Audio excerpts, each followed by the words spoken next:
সারা গাড়ি আমার জন্য রেডি।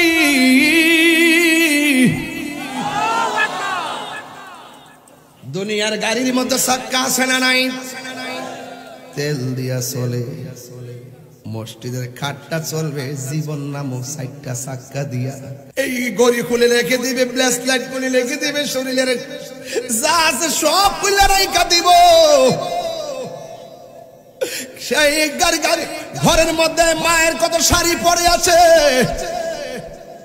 কিন্তু মা দক্ষিণী সব শাড়ি ফালাইয়া প্লেট, কাছের প্লেট কত ধান দিয়া চাল দিয়া কিনছে রে বাবা। গড়টার ভিতরে ঢুকলে এখনো বাপের পাঞ্জাবি দেখলে মাথা ঠিক থাকে না। আরে ঘরের ভিতরে মার শাড়ি দেখলে মনটা মানানো যায় না। অনেকের মা কবরে আসে না নাই? মায়ারি কত মায়া। পুরুষের কাপড় কেন 3টা? পুরুষের কাপড় কেন 3টা?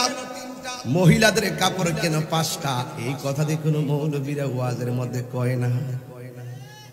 এত কাপড় আছে দুনিয়ায়, সাদা নীল আছে, লাল আছে, সাদা কাপড় দিয়া কেন কাফনটা পরাই? এই ওয়াজ দিয়ে কোনো মৌলবীরা কয় না রে। আম পাতা, জাম পাতা, কত পাতা আছে। ওয়াজগুলা প্রতি মাহফিলে বলি বোঝার জন্য। বড়ই পাতার গরম জল দিয়া কেন গোসল দেওয়ায়? এই কথা দিয়ে কোনো মাওলানা কয় না। কথা কোন ঠিক কিনা? যেই মানুষটা হাঁটে ঘাটে বাজারে চলে, ওই মানুষটা লাশ হইয়া কবরে আসবে, এই মাটির মধ্যে আসবে। দেখছেন নি আমরা মুসলমান কত সুন্দর ধর্ম পাইলাম, মারা যাওয়ার পরে নাকের মধ্যে তুলা দেয়। জিজ্ঞেস করলাম নাকের মধ্যে কেন তুলা দাও? কয় নাক দিয়া যেন পানি না ঢুকে। কত মায়া, মায়ারি কত মায়া। এই কথাগুলো আমি সব মাহফিলে বলি। এরপর মানুষ কেন আখিরাতের কথা ভাবে না? দুনিয়া দুনিয়া কই আখিরাত বরবাদ করে বলাইতেছি। এই জন্য কানের মধ্যে তোলা দেয়, কান দিয়া যেন পানি না ঢুকে। কত মায়া, মায়ারি কত মায়া। বেশি গরম পানি দেয় না, বেশি ঠান্ডা পানিও দেয় না, কুসুম গরম জল দেয়। কত মায়া।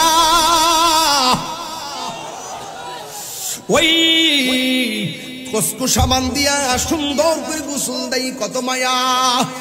পুরান কাপড় দেই না, নতুন কাপড় দিয়া তারে বাইন্ডিং করে সাজাইয়া দেয়। কত মায়া। বেশি বিরক্ত করব না আপনাদেরকে। ডানে বামে অনেক আলোচনা আওয়াজ শুনেছিলাম। হঠাৎ করে আপনারা কোরআন সুন্নাহর বয়ান শুনতে শুনতে এমন ভাবে নীরব হয়ে গেছেন, আর প্রোটেকশনের প্রয়োজন হয় না। এর দ্বারাই প্রমাণ হয়ে যায়। দেখবেন যে কোনো সেমিনারে কন্ট্রোল করতে গেলে পুলিশ প্রশাসন পর্যন্ত হিমশিম খেয়ে যায়। আর যখন ধর্মীয় মাহফিলগুলো অনুষ্ঠিত হয়, হাজার হাজার মানুষ হয়, একটা সাউন্ডও করে না। এটা একমাত্র কোরআনের বরকত। কথা বলেন ঠিক কিনা? আল্লাহ রাব্বুল আলামিন এই রজবের চাঁদে আমাদের জন্য 5 ওয়াক্ত নামাজ দিয়েছেন। মেরাজে যাওয়ার সময় আমার নবীকে আমার আল্লাহ এমন জায়গায় জায়গায় ঘুরালেন। প্রথম জায়গায় গিয়ে রাসূল চোখের পানি ফেলে কান্না শুরু করলেন। দ্বিতীয় জায়গায় গিয়ে রাসূল কান্না শুরু করলেন। তৃতীয় জায়গায় গিয়ে রাসূল কান্না শুরু করলেন। চতুর্থ জায়গায় গিয়ে কান্না শুরু করলেন। 1 2 3 4 5 এইভাবে 17টা জায়গায় গিয়ে রাসূল উম্মতের জন্যই কাঁদলেন। আল্লাহ ডাক দিয়ে কয়, বন্ধু আপনাকে মেরাজের চাঁদে, এই রজবের চাঁদে 26 তারিখ দিবাগত রাতের বেলায় সুবহানাল্লাযী আসরা বিআবদিহি লাইলাম মিনাল মাসজিদিল হারাম ইলাল মাসজিদিল আকসা আল্লাযী বারাকনা হাওলাহু লিনুরিয়াহু মিন আয়াতিনা ইন্নাহু হুয়াস সামিউল বাসীর। আল্লাহ রাব্বুল আলামিন আমার নবীকে রাতের বেলায় যখন 70,000 নূরের পর্দার উপরে নিয়েছেন, যেখানে কোনো মানুষ নাই, যেখানে কোনো নবী নাই, যেখানে কোনো ফেরেশতার লেশ মাত্র নাই, শুধুমাত্র নবী, শুধুমাত্র একজন। জবান খুলে বলুন তিনি কে?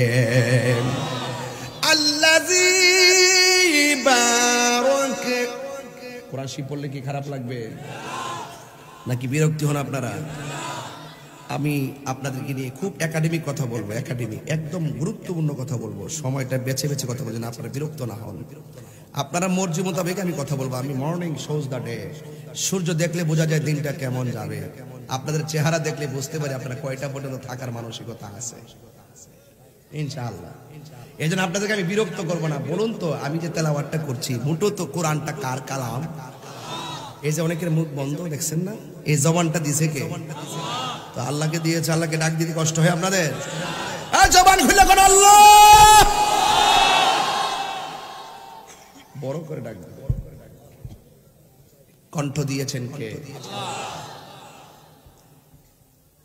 আল্লাযী বারাকনা হাওলাহু লিনুরিয়াহু মিন আয়াতিনা ইন্নাহু হুয়াস সামিউল বাসীর।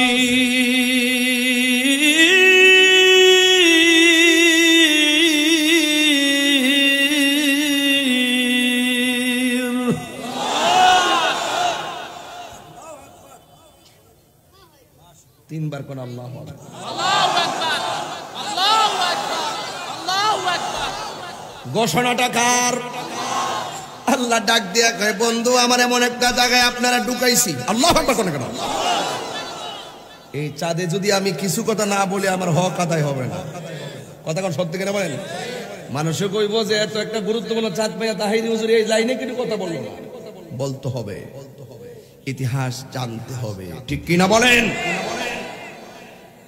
আমার যুবক ভাইরা, আমার মুরব্বি বাবারা, আল্লাহ রাব্বুল আলামিন বলছেন আল্লাযী বারাকনা হাওলাহু লিনুরিয়াহু মিন আয়াতিনা ইন্নাহু হুয়াস সামিউল বাসীর।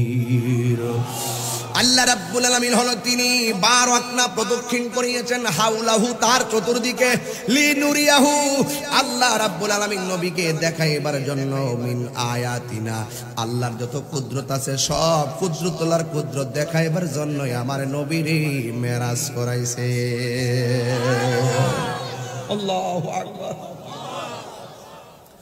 এই জন্য আমার যুবক ভাইরা আমার নবীর সম্মান বাড়াইছেন একজন। জবান খুলে বলুন তিনি কে? ওয়া রাফা'না লাকা যিকরাক। ও বন্ধু, আমি আল্লাহ আপনার সম্মানকে বাড়াইয়া দিয়েছি। আমার যুবক ভাইরা, এবার ওই নবী 17টা জায়গায় ঘুরে ঘুরে আমার নবী চোখের পানি ছেড়ে ছেড়ে নবী কান্না শুরু করলেন। আমার নবীর আল্লাহ জিজ্ঞেস করে, বন্ধু এমন একটা সুন্দর জায়গায় এনেছি যে এই জায়গাটা পৃথিবীর কোনো নবী রাসূল দেখে নাই, পৃথিবীর কোনো মানুষ দেখে নাই, পৃথিবীর কোনো মানুষ দেখে নাই, কোনো নবীর উম্মত দেখে নাই। কিয়ামত পর্যন্ত এই জায়গাটা পৃথিবীর কেউ দেখবে না। ইয়া রাসূলুল্লাহ, আপনি এত সুন্দর জায়গা দেখে আমি আল্লাহ তো আপনাকে এখানে ঘুরামো বলে এই জায়গাটা সুন্দর করে বানাইছি। ইয়া রাসূলুল্লাহ, ইয়া হাবিবাল্লাহ, আপনি এই জায়গা দেখে দেখে কেন চোখের পানি ফেলে কাঁদছেন? আমার নবী ডাক দিয়া বলে, একটা কথা খেয়াল করবেন, আমার নবীর মিলাদ হওয়ার আগেও নবী উম্মতের জন্য কেঁদেছেন, নবীর মিলাদ হওয়ার পরেও নবী উম্মতের জন্য কেঁদেছেন, পাথরের আঘাত খেয়ে খেয়েও নবী উম্মতের জন্য কেঁদেছেন, আবার দুনিয়ার দিকে উফাতের সময়ও নবী উম্মতের জন্য কেঁদেছেন, এখনো নবী উম্মতের জন্য কাঁদতেছেন। দেখেন আমার নবী দুঃখের বেলায়ও উম্মতকে বলে নাই, সুখের বেলাও নবী উম্মতকে বলে নাই। আমার নবী যখন ওই মেরাজের মধ্যে গেল, এত সুন্দর জায়গা দেখাও, আমার নবী ডাক দিয়ে আল্লাহ, জবানটা খুলে বলুন না আল্লাহ, মায়ার সুরে বলুন আল্লাহ, আল্লাহ, আল্লাহ। আমার নবী ডাক দিয়ে আল্লাহ, আমি এত সুন্দর জায়গা দেখলাম, আমার গুনাহগার উম্মত তো এত সুন্দর জায়গা দেখে নাই। আল্লাহ ডাক দিয়ে কে বন্ধু এমন একটা সুন্দর জায়গায় এসো, আপনার উম্মতকে বলেন নাই আমি আল্লাহ আপনারে কথা দিলাম, আমি আল্লাহ আপনার জন্য আপনার উম্মতের জন্য আমি 5 ওয়াক্ত নামাজের হাদিয়া দিয়ে দিলাম। ইয়া রাসূলুল্লাহ, ইয়া হাবিবাল্লাহ, নবী হে, আপনি আপনার উম্মতরে যাইয়া বলবেন এই মেরাজের চাঁদে আমি আল্লাহ রাব্বুল আলামিন আপনার উম্মতকে আমি 5 ওয়াক্ত নামাজ দিয়ে দিলাম। এই আমার কৃষ্ণপুরের বাবারা, বরুড়ার বাবারা, আমার কচুয়ার বাবারা, চাঁদপুরের বাবারা, সবাই জবানটা খুলে বলুন 5 ওয়াক্ত নামাজ দিয়েছেন যেই মাসে, ওই মাসের নাম কি? আরো ঘুরে ঘুরে বলুন, ওই মাসের নাম হলো রজব। হে বন্ধু, আমি আপনার জন্য আপনার উম্মতকে আমি 5 ওয়াক্ত হাদিয়া দিয়ে দিলাম। আপনার উম্মতরে যায়া বলবেন যেন তারা 5 ওয়াক্ত নামাজ পড়ে। এই 5 ওয়াক্ত নামাজ যারা পড়বে, আমার যুবক ভাইয়েরা, মুরব্বী আব্বারা, ফজরের নামাজের ফরজ কয় রাকাত? যোহরের নামাজের ফরজ কয় রাকাত? যোহর হইল 4, ফজর হইল 2, মোট কত? আসর হলো 4, মোট কত? 10 আর মাগরিবের 3 কত? আর মাগরিবের 3 আর এশারের 4 কত? তাইলে নবীরে ঘুরাইছে কয় জায়গায়? নবীরে ঘুরাইছে 17 জায়গায়। আবার 5 ওয়াক্ত নামাজের মধ্যে 17 রাকাত ফরজ দিয়ে আমার আল্লাহ ডাক দিয়ে কে বন্ধু আপনার উম্মতের বলবেন যেন এই 5 ওয়াক্ত নামাজ মহব্বতে পড়ে গো নবী। এরা যখন নামাজগুলা পড়বে, আমি আল্লাহ রাব্বুল আলামিন কথা দিলাম যে এই 17টা জায়গায় ঘুইরা ঘুইরা আপনি উম্মতের জন্য চোখের পানি ফেলে কান্না করেছেন, আমি আল্লাহ রাব্বুল আলামিন আপনার উম্মতকে ওই 5 ওয়াক্ত নামাজের বদৌলতে এই 17টা জায়গায় ঘুরাইয়া ঘুরাইয়া আমি আল্লাহ তাদের ডান হাতে জান্নাতের টিকিট দিয়ে দিব। এই আওয়াজ মানি না, জবান খুলে করে আল্লাহু আকবার। তাইলে এই নামাজের দরকার আছে না নাই?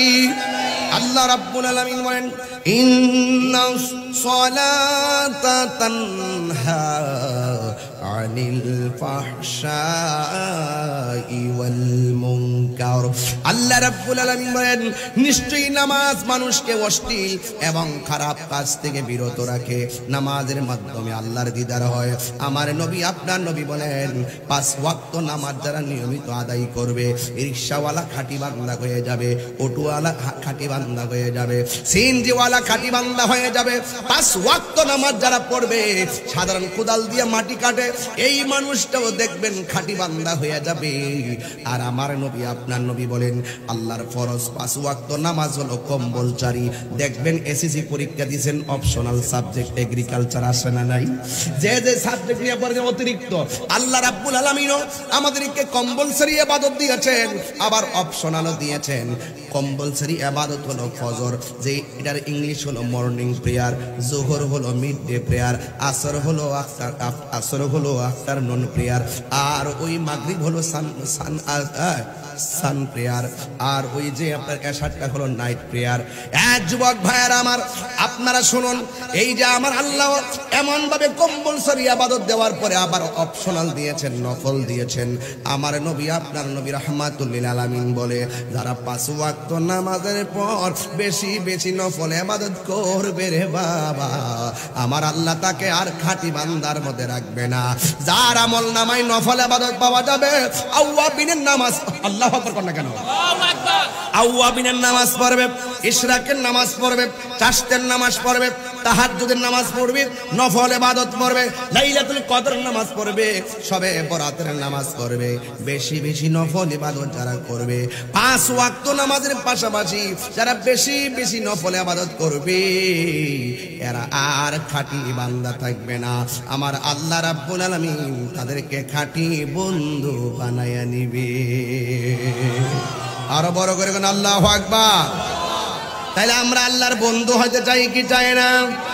বন্ধু হলে কোনো টেনশন আছে? এই জন্য যুবক আমার নবী আপনার নবী রাহমাতুল লিল আলামিন নামাজের ব্যাপারে বলতে গিয়ে আমার নবী বলেছেন নামাজটা পড়ার সময় তারা যখন ওযু করে, ওযুর পানির সঙ্গে আমার আল্লাহ জীবনের গুনাহগুলো মাটির মধ্যে ফেলে দেয়। আল্লাহু আকবার। হ্যাঁ আমার যুবক ভাইয়েরা, তাই তো আমার নবী, আপনার নবী রাহমাতুল লিল আলামিন বলছেন, বেনামাজি হইবে যারা তিনটা শাস্তি পাবে তারা। কয়টা শাস্তি বললাম? হ্যাঁ, তিনটা শাস্তি পাবে। আমার জীবনের, আমার মরণের কতদিন বাকি আমি জানিলাম না গো আল্লাহ, মরণের কতদিন বাকি। জানি ভাল লাগবে না আপনার কাছে, অনেক ক্ষুধা লেগে গেছে গা, আমার সময়টা উল্টা পাল্টা হয়ে গেছে। না না, এরা উঠা বসা করে, কেন আসল আমি আগে তো বেশি, আমি দুঃখিত, আমি সময় আসতে পারছি না, এরপরে কি আমরা মাফ করছি? না না, আমি তো ওইটা জান গা, কি বুঝাইতেছেন যে আমি সময় আনি নিয়ে গেলে জায়গা আমরা বাবা, এটা বোঝার তাহির হুজুর কষ্ট হয়, ওই ছোট্ট ছোট্ট গেছে জায়গায়। আচ্ছা, এটি জায়গা বাজার কিছু তো যাইবই, অনেকক্ষণ হয়েছে আইসে, মাঝে প্রস্রাবে ধরছে। বাজান গজলটা গাইতেছি, গাইবেন নিয়ে দেয় ইনশাল্লাহ। আপনার কি আমার চিনেন না বাজান? তাহিরিকে বড়ুরা কসুয়াতে নতুন জিনিস। আমি যে ওয়াজ করতেছি লাইনের বাইরে কি একটা কথা কইছি, আমি যেমন সমাজ তেমন নামাজ। আপনারা কোনটা চাইন এটা তো আমি বুঝি ওই, আর এটা যদি আমি বুঝতে চলতো না, এই ওয়াজটি কি আপনি ফালাই দিতে পারবে? একটা কথা ফালাইতে পারবে? এখনো ওয়াজ করবো, একটু পরে আওয়াজও করবো। হাত তুলে বলতে হবে, হাত তুলে বলতে হবে, ঠিক না? আচ্ছা, আস্তে রাখেন, মানুষ ঘুমাইছে, আপনি ডিস্টার্ব করেন না। আমি নীরবে নীরবে ওয়াজ করতেছি, মারহাবা জোরে বলেন, চলবো ইনশাআল্লাহ।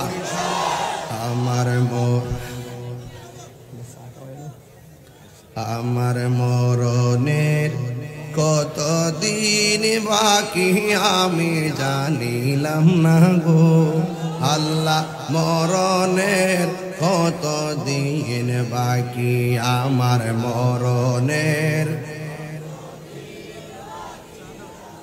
জানিলাম না গো আল্লাহ, মরণের কতদিন বাকি।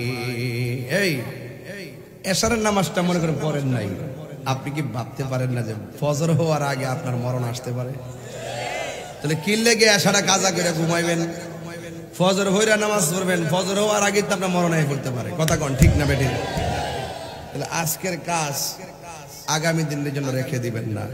হতে পারে আজকের মাহফিলটাই আমার শেষ মাহফিল, কালকে আমার দিনের বেলা মাহফিল চট্টগ্রাম লালদিঘির ময়দান, রাত্রে মাহফিল বুড়িচং, এরপরের মাহফিল সোনারঘাট। কয়টা হইল? কই চট্টগ্রাম, কই বুড়িচং, কই সোনারঘাট, কেমনে মিলাম সময় আল্লাহ জানে। এরপরে দিনের বেলা মাহফিল হইল, কালকে পরশু দিনের বেলা মাহফিল হলো পাবনা। আমি খুব পেরেশানিতে আছি বাজার। রহমত দেওয়ার মালিককে গজলটা গাইবেননি? এই গজল আমি রাত্রে একলা গাই, খুব কলিজাটা ফাইটটা যায়। বলেন, হাসির খোরাক দিচ্ছি না আমি, কিন্তু ওয়াজটা সামাজিক ওয়াজ করছি।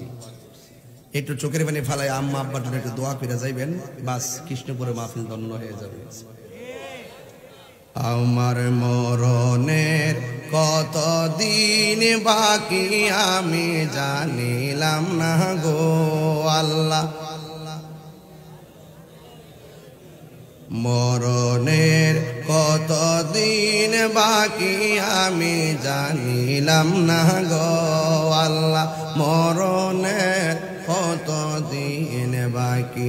আর আজরাইলা শিয়া যখন হস্তে দিবা দড়ি, আজরাইলা শিয়া যখন হস্তে দিবা দড়ি, তখন আমার মনা ভাই করবা লুকালুকি আমি জানিলাম না গো আল্লাহ, মরণের কতদিন বাকি আমার মরণের কতদিন বাকি আমি জানিলাম না গো আল্লাহ।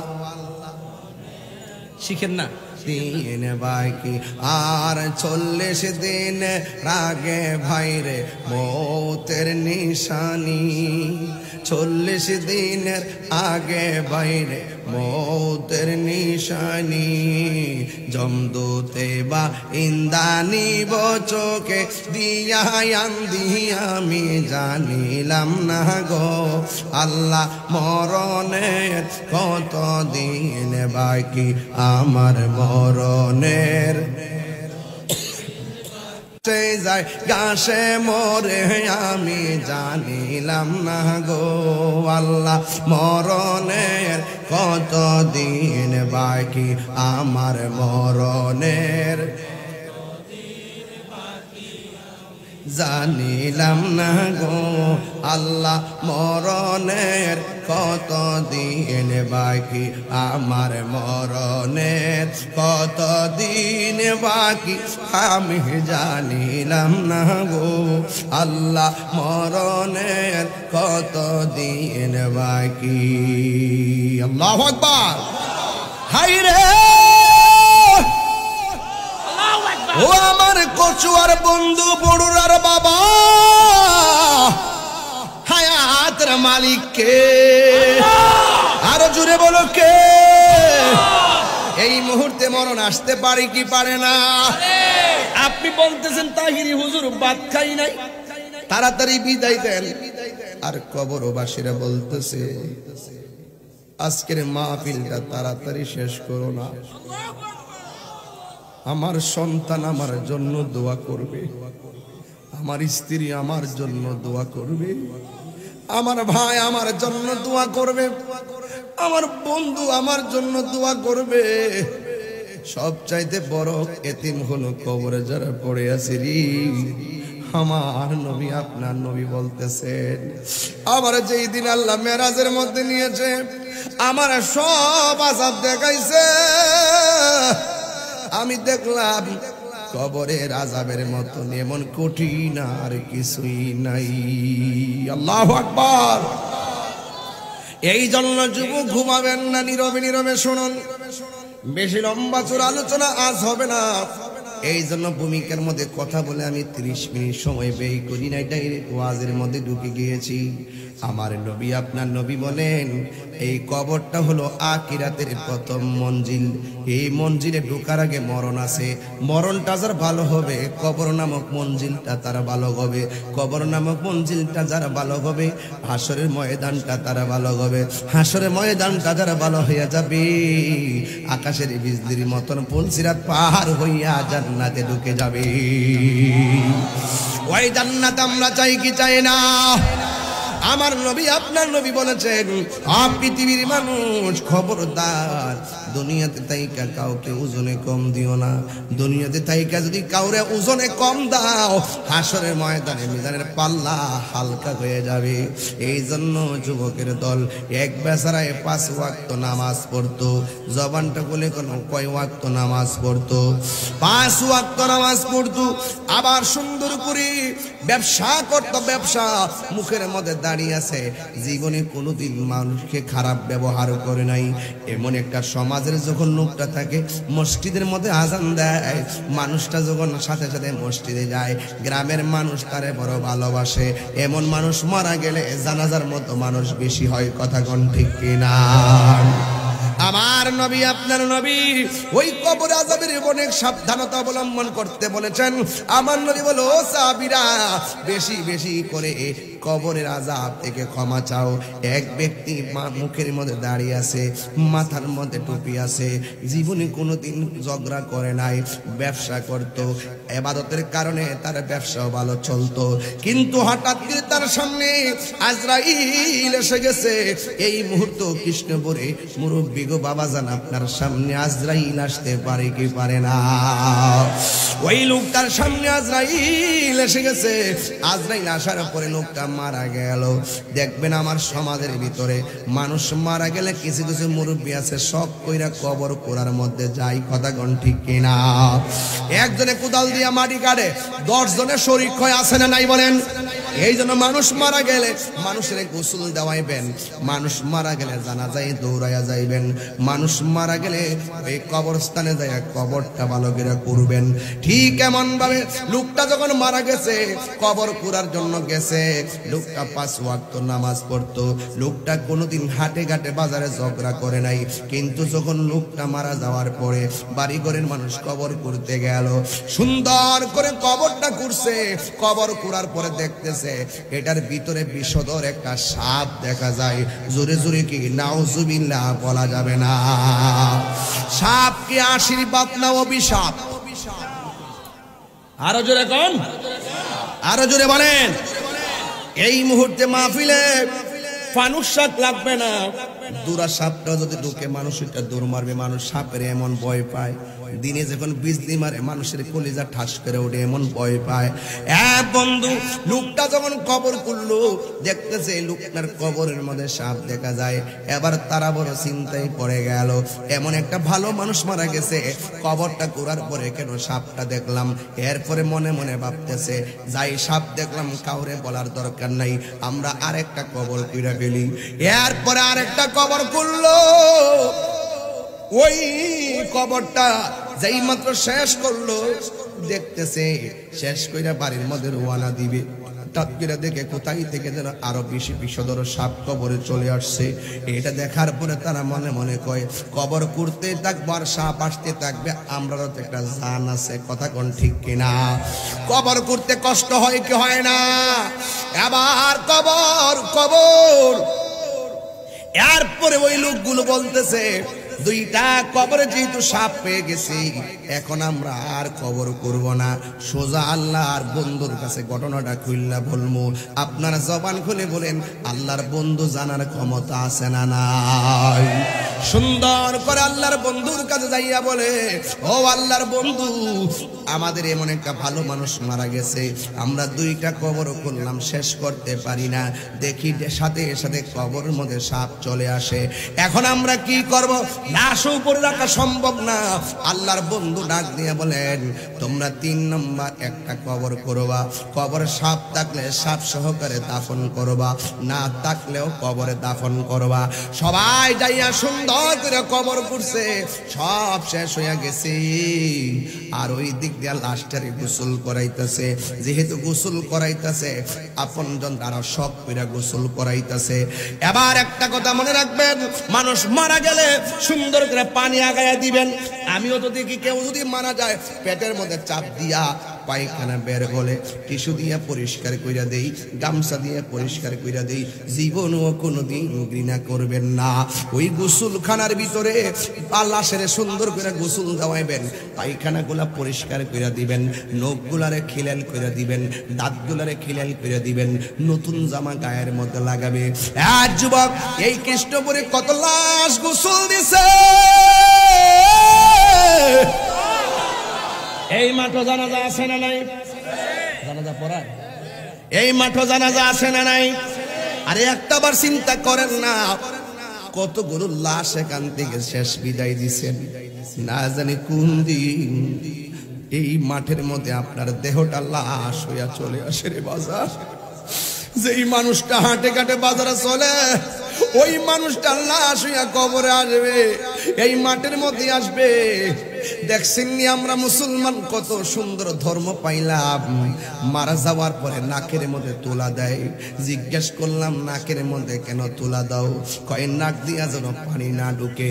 কত মায়া, মায়ারি কত মায়া। এই কথাগুলো আমি সব মাহফিলে বলি। এরপর মানুষ কেন আখিরাতের কথা ভাবে না? দুনিয়া দুনিয়া কই আখিরাত বরবাদ করে বলাইতেছি, এই জন্য কানের মধ্যে তুলা দেয়, কান দিয়া যেন পানি না ঢুকে। কত মায়া, মায়ারি কত মায়া।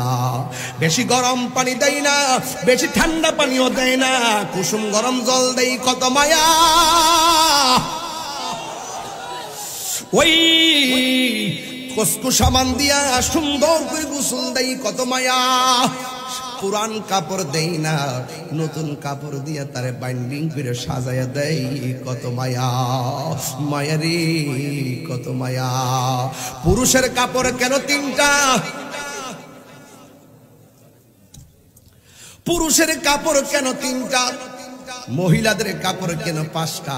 এই কথা দিয়ে কোনো মৌলবীরা ওয়াজের মধ্যে কয় না। এত কাপড় আছে দুনিয়ায়, 7 নীল আছে, লাল আছে, সাদা কাপড় দিয়া কেন কাফনটা পরাই? এই ওয়াজ দিয়ে কোনো মৌলবীরা কয় না রে। আম পাতা জাম পাতা কত পাতা আছে, ওয়াজগুলা প্রতি মাহফিলে বলি বোঝার জন্য। বড়ই পাতার গরম জল দিয়া কেন গোসল দেওয়ায়? এই কথা দিয়ে কোনো মাওলানা কয় না। কথা কোন ঠিক কিনা?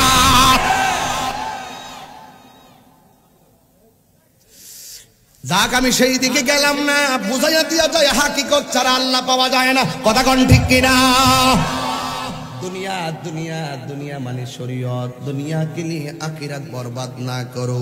किसी इंसान को खुश करने के लिए अल्लाह को नाराज ना करो। दुनिया दुनिया कइरा आखिरत बर्बाद करा जाबे ना। আর দুনিয়ার কোন মানুষকে খুশি করতে যাইয়া একজনকে বেজার করা যাবে না। জবানটা খুলে বলুন তিনি কে। এবার মসজিদের ভিতরে খাট আসেনি, কথা কই না রে। আরে মসজিদে খাট আসেনি, নামাজের মধ্যে নজরে পড়েনি, একটা বাতি ভাবলেন না। চাকা সারা গাড়ি আমার জন্য রেডি।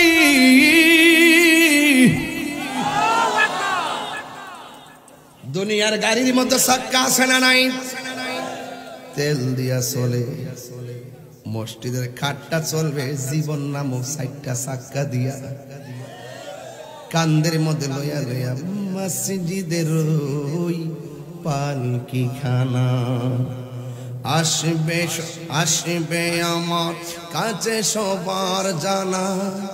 বড়ই পাতার গরম জলে শেষ গোসল দিবে সব জনা। গোসল শেষে সাদা কাফনে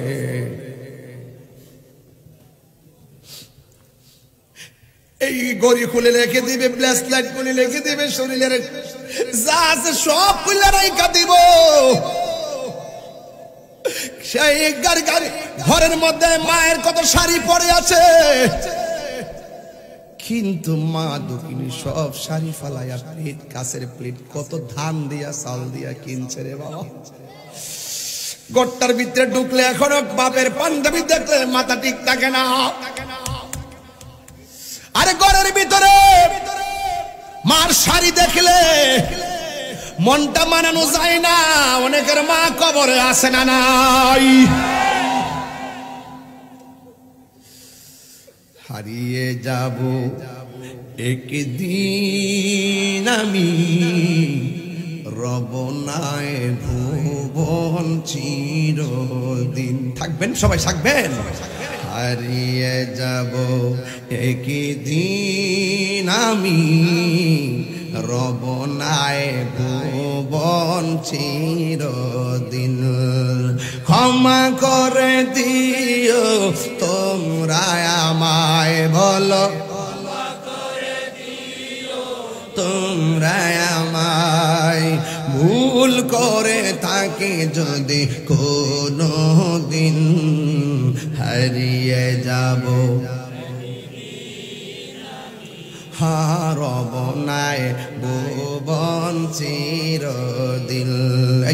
বাসে বাগ, বাসে যারা আসেনি, বাসে বাগানে বা গোরস্থানে হয়তো দিবে মোরে কবর। তোমরা আমায় যাবে ভুলে, রাখবে না জানি কোনো খবর। বাসে বাগানে বা গোরস্থানে হয়তো দিবে মোরে কবর। তোমরা আমায় যাবে ভুলে, রাখবে না জানি কোনো খবর। পড়বে কি মনে আমার কথা, ফেলবে কি অস্ত্র কোনো দিন, হারিয়ে যাব হারব নাই ভুবন চিরদিন বলো হারিয়ে যাব একদিন আমি রব নাই ভুবন চিরদিন সবাই ক্ষমা করে দিও তোমরা আমায় বলো